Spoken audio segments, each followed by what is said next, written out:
मिला था वो इस प्रकार का एक लेटर मिला था, ठीक है। और इस प्रकार के लेटर में लिखा हुआ था कि भाई ये काउंसलिंग और उन्मुखीकरण है।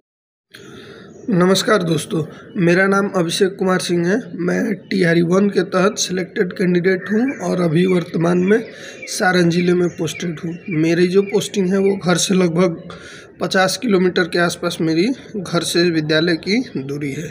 ये बिहार शिक्षा प्लेटफॉर्म के एडमिन के द्वारा ये डिमांड किया गया था कि इसके संदर्भ में एक वीडियो बनाया जाए कि जैसे ही रिज़ल्ट आया था तो डॉक्यूमेंट वेरिफिकेशन, ट्रेनिंग, इसके बाद क्या क्या प्रोसेस हुआ था और अंत में ज्वाइनिंग हमारा कैसे हुआ था और क्या क्या डॉक्यूमेंट लगे थे, ठीक है। ताकि TRE 3 में जितने भी कैंडिडेट सेलेक्टेड हुए हैं, जिनका रिटन एग्ज़ाम हो गया है, लिस्ट में नाम आया है, वो ये जान सके कि कैसे कैसे क्या क्या प्रोसेस उनको फॉलो करना पड़ेगा।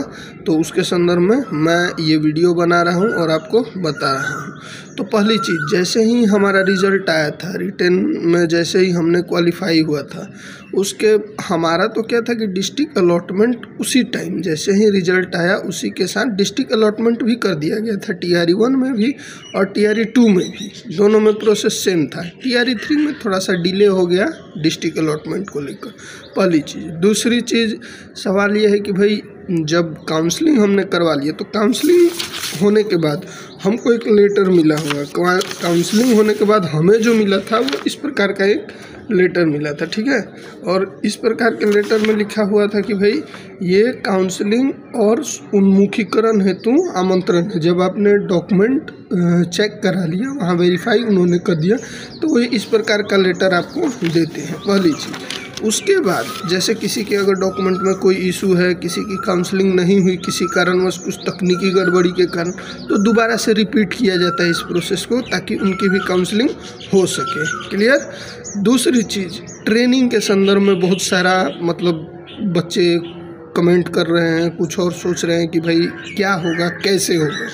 तो ट्रेनिंग के लिए लिस्ट निकाला जाता है। ट्रेनिंग से पहले तो आपको विद्यालय में भेजा गया था। जो नियोजित शिक्षक थे उनको पुराने विद्यालय में ही रहने दिया गया था, लेकिन कुछ लोगों को विद्यालय में टैग किया गया था, लगभग लोगों को, नियोजित शिक्षकों को छोड़ के, कि आप विद्यालय में पहले जाके वहाँ पे पढ़ाएं कुछ दिन। और ये तकरीबन 15 से 20 दिन का था, ठीक है। TRE 1 और TRE 2 में आपको भेजा गया था कि विद्यालय में जाकर आप कुछ दिन पढ़ाएं। उसके बाद डाइट में ट्रेनिंग के लिए भेजा गया। जब विद्यालय का भ्रमण का कार्यक्रम हो गया, फिर उसके बाद विद्यालय, स्कूल टैगिंग के बाद विद्यालय में भेजा गया। और जिस ज़िले में आप सेलेक्टेड हैं, विद्यालय टैगिंग वहीं पे होगा। किसी भी ब्लॉक में हो सकता है, दूर भी हो सकता है, नज़दीक भी हो सकता है। तो उतने दिन तक आपको विद्यालय के आसपास रहने या जहाँ भी आप रहें, विद्यालय जाना होगा। उसके बाद ट्रेनिंग डाइट में भी होता है और BRC में भी।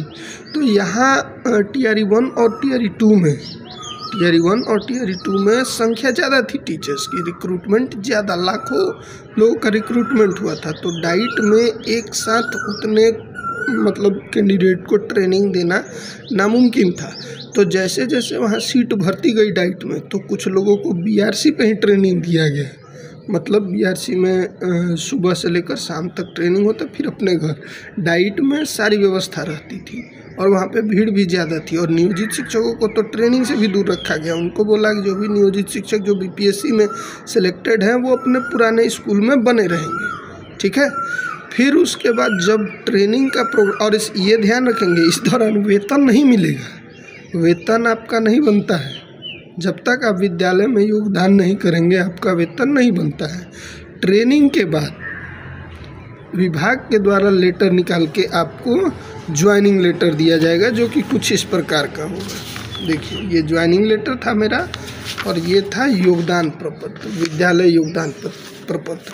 और जो कि पहले मैंने बताया, जो काउंसलिंग के दौरान जो लेटर मिला उसमें विद्यालय का नाम नहीं था, लेकिन जो प्रोविज़नल अपॉइंटमेंट लेटर मिला, और प्रोविज़नल अपॉइंटमेंट लेटर मिलने के बाद उसके साथ योगदान जो प्रपत्र मिला, उसमें विद्यालय का नाम रहेगा।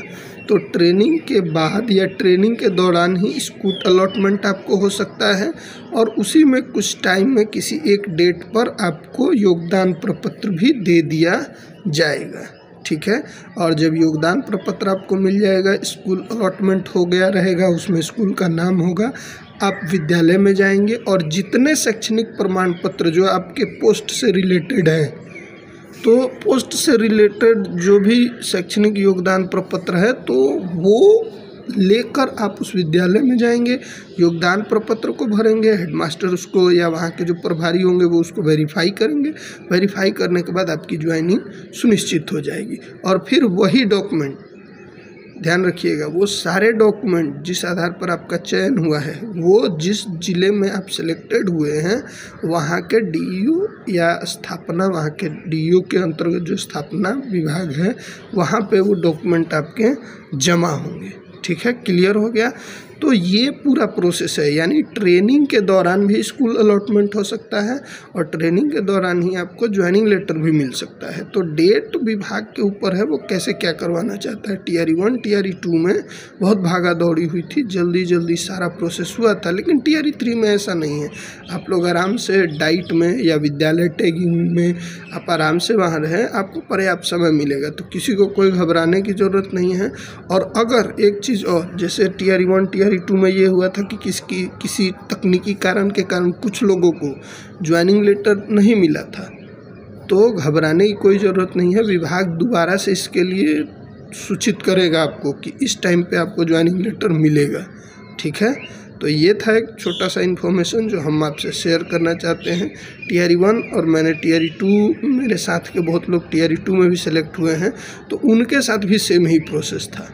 तो आप लोग घबराएं नहीं, धैर्य रखें, धीरे धीरे विभाग सारी चीज़ों को ज़रूर करेगा। बस यही आपसे शेयर करना था। धन्यवाद, थैंक यू, जय हिंद।